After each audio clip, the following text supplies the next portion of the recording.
Bismillah. Version française du conte Kabil الكذب في الكذب. Mensonge sur mensonge. Jadis vivait un vieillard qui avait 7 fils. 6 niais et simples d'esprit, et le 7e intelligent. Un jour, l'aîné décida d'aller en pèlerinage. Son père lui donna un cheval et 100 louis d'or. Il s'en alla tout content consulter le vieux sage du village. « Vieux sage, lui dit-il, montre-moi le chemin à suivre pour faire mon pèlerinage. » Le malicieux vieux sage lui dit: « Il te faudra d'abord me raconter le conte du mensonge sur mensonge. Si tu me le racontes, je te montrerai le chemin et je te donnerai un cheval et 100 louis d'or. Si tu échoues, tu me laisseras ton cheval et tes louis d'or. » Le jeune homme commença son conte comme il est coutume de le faire chez nous. Mais Sheho, vieux sage. Le vieillard l'arrêta net. Ceci n'est pas le conte du mensonge sur mensonge. Le jeune homme perdit son cheval et ses louis d'or et revint bredouille. Le 2e fils, aussi niais et simple d'esprit que le premier, décida à son tour de tenter sa chance pour aller en pèlerinage. Le vieillard lui donna à lui aussi un cheval et 100 louis d'or.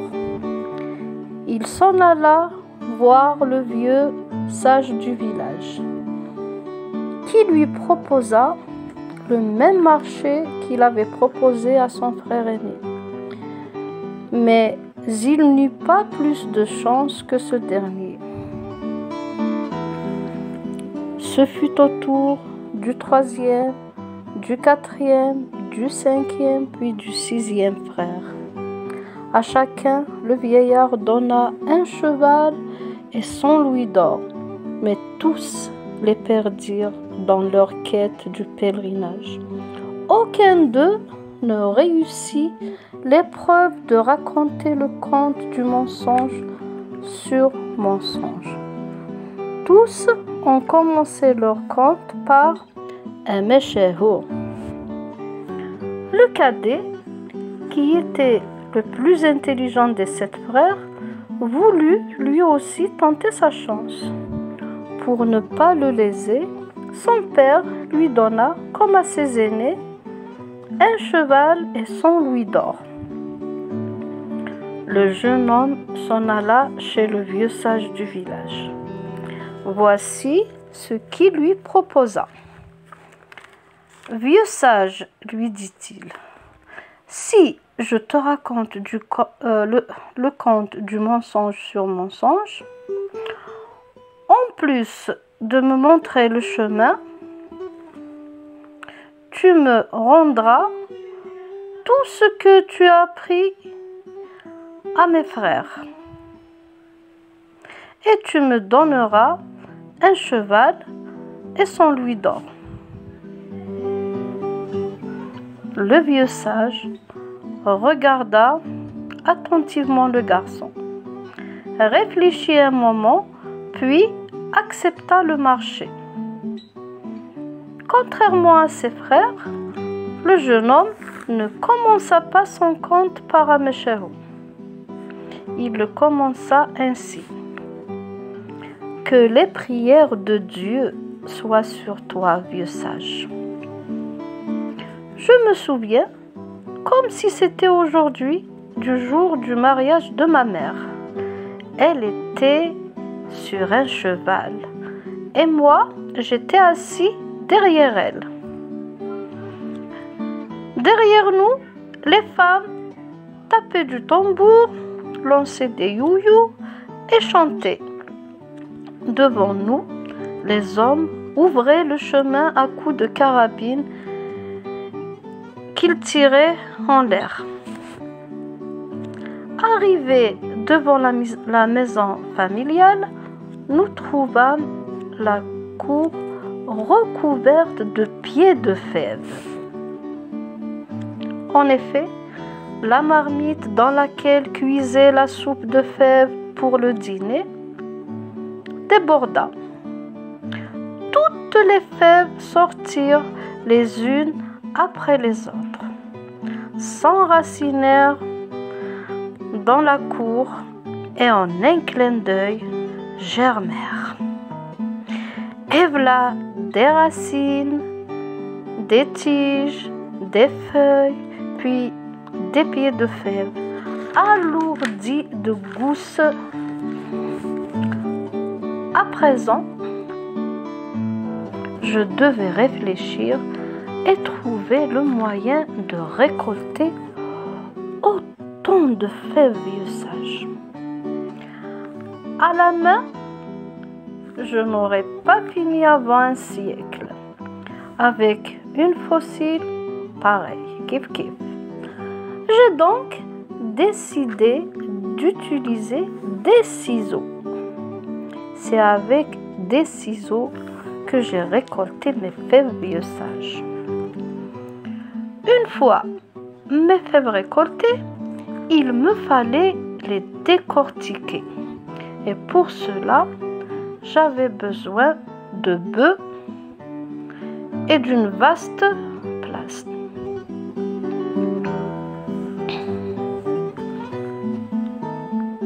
La terre entière n'aurait pas suffi pour une telle quantité de fèves.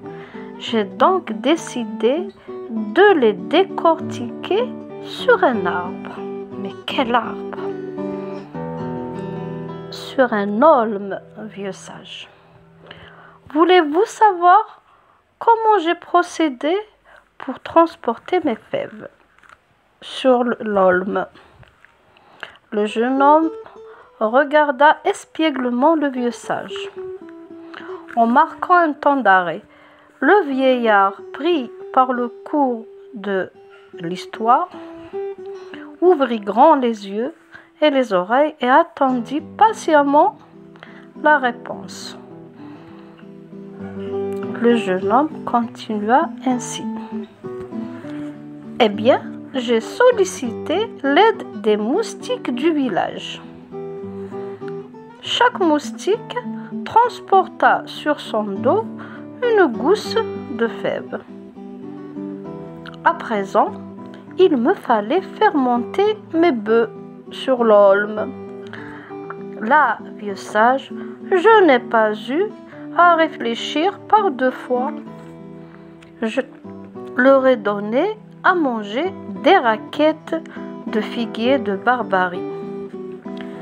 Les bœufs bavèrent tellement qu'il me suffisait de les tirer par leur bave pour les balancer sur l'arbre. J'attrapais chaque bœuf par sa bave, je le tournoyais, puis je le balançais. C'était aussi simple que cela. Le vieux sage pouffa de rire à s'imaginer la scène. Vous imaginez un jeune homme balançant des bœufs en les tenant par leur bave? Le jeune homme continua son conte ainsi. Les bœufs décortiquèrent les fèves. Je les fis descendre. À présent, il ne me resta plus qu'à peser mes précieuses fèves.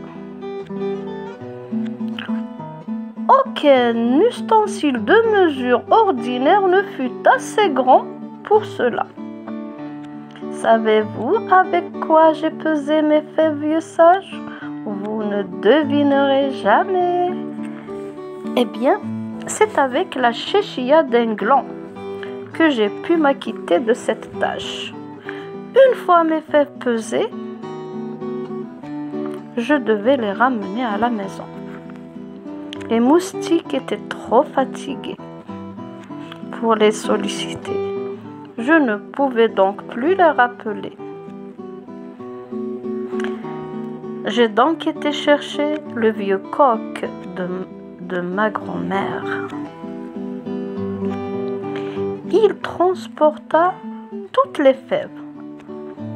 Le pauvre coq perdit toutes les plumes de son dos, si bien qu'on pouvait voir sa peau toute irritée.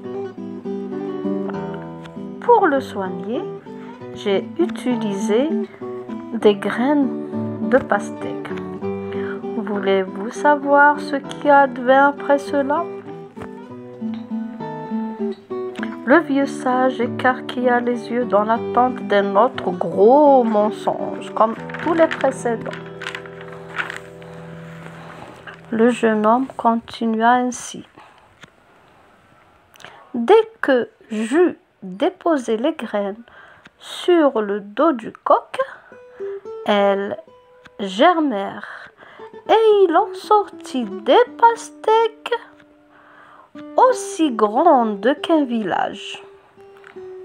Je pris un couteau pour fendre l'une d'elles, mais le couteau s'enfonça dans la pastèque et m'entraîna dans sa course. Je me suis alors retrouvée dans un village où l'on entendait des you-you et des chants provenant de l'une des maisons. On m'invita à la fête. Venez manger. C'est la fête de qui, dis-je? Tu ne savais pas? C'est aujourd'hui le baptême de ton grand-père. Le vieux sage rigola tellement qu'il faillit perdre son souffle. Ceci, mon garçon, est bien le conte du mensonge sur mensonge. Le vieux sage honora sa part du marché. Il donna au jeune homme 7 chevaux, 700 pièces d'or et lui montra le chemin à suivre pour faire son pèlerinage.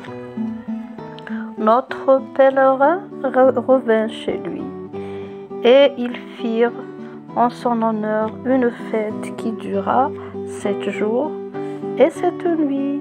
Mon conte est fini et j'espère qu'il vous aura plu.